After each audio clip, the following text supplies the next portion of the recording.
والصلاة والسلام على رسول الكريم وعلى آله أجمعين। ইসলামী আন্দোলন বাংলাদেশ ফরদাবাদ ইউনিয়ন শাখার প্রধান কার্যালয়ের শুভ উদ্বোধন, ঈদ পুনর্মিলনী আলোচনা সভা অনুষ্ঠিত।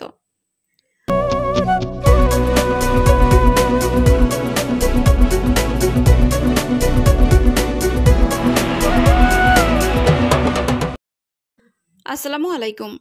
এডিপি বাংলার সংবাদে সবাইকে স্বাগত জানাচ্ছি। আমি সুমা আহমেদ। বাঞ্ছারামপুর থেকে শফিকুল ইসলামের পাঠানো তথ্যচিত্রে দেখুন বিস্তারিত।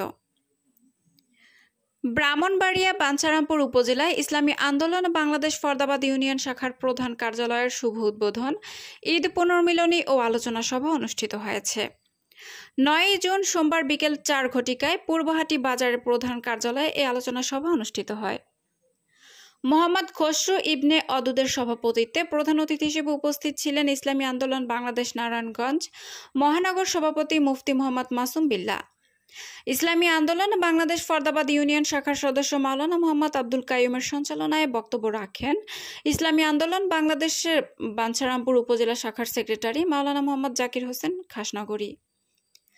ইসলামী যুব আন্দোলন বাঞ্ছারামপুর উপজেলা শাখার সভাপতি মোহাম্মদ জামাল উদ্দিন, ইসলামী আন্দোলন বাংলাদেশ ফরদাবাদ ইউনিয়ন শাখার সহসভাপতি হাজী মোহাম্মদ ফুল মিয়া, ইসলামী আন্দোলন বাংলাদেশ ফরদাবাদ ইউনিয়ন শাখার সদস্য মাওলানা মোহাম্মদ আবু বকর ফরদাবাদ ইউনিয়ন শাখার সেক্রেটারি মোহাম্মদ কাউসার, সাংগঠনিক সম্পাদক মোহাম্মদ আমজাদ, যুগ্ম সম্পাদক হাফেজ নাইম, মুজাহিদ কমিটির ইউনিয়ন শাখার সদরকারী মোহাম্মদ আলী আজম। যুগোপযোগী ইসলামী রাজনীতির মূল বক্তব্য পেশ করেন পূর্বহাটির কৃতি সন্তান শাহেখ মোহাম্মদ শামীম। আরও বক্তব্য রাখেন জাতীয় উলামা মাশায়েখ পরিষদের ফরদাবাদ ইউনিয়ন শাখার সভাপতি মাওলানা মোহাম্মদ আবু বকর। আরও বক্তব্য রাখেন ইসলামী যুব আন্দোলন, ছাত্র আন্দোলন ও শ্রমিক আন্দোলনের নেতৃবৃন্দ। এই সময় উপস্থিত ছিলেন এলাকার গণ্যমান্য ব্যক্তিবর্গ সহ রাজনৈতিক নেতৃবৃন্দ। ইসলামী আন্দোলনকে মাইনাস করে রাজনীতি করার সুযোগ আছে? সুযোগ নাই। ইসলামী আন্দোলন তার মজবুত একটা গাঁথি, মজবুত শক্তি বিস্তার করতে সক্ষম হয়েছে বাংলাদেশে।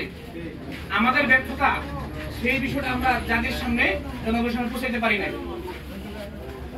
আর একটা বিষয় হলো ভোটের কথা এবং নির্বাচনের কথা। এই বিষয়টা আমাদের অনেকের জানা নাই। আমাদের বিশ্ববিদ্যালয়ের ছাত্রছাত্রীরা তারা যে স্কলারশিপ করে, গবেষণা করে, পিএইচডি করে, সেখানে কিন্তু 1972 সালের নির্বাচন থেকে নিয়ে শুরু করে প্রত্যেক নির্বাচনে কে কয়টা ভোট পেল সেটারও কিন্তু হিসাব থাকে, জরিপ থাকে। আপনি যে একটা ভোট ইসলাম বিরোধী শক্তিকে দিলেন, আরেকজন ইসলামের পক্ষে দিল, এই যতটা ভোট পেয়েছে সবগুলোর হিসাব থাকে।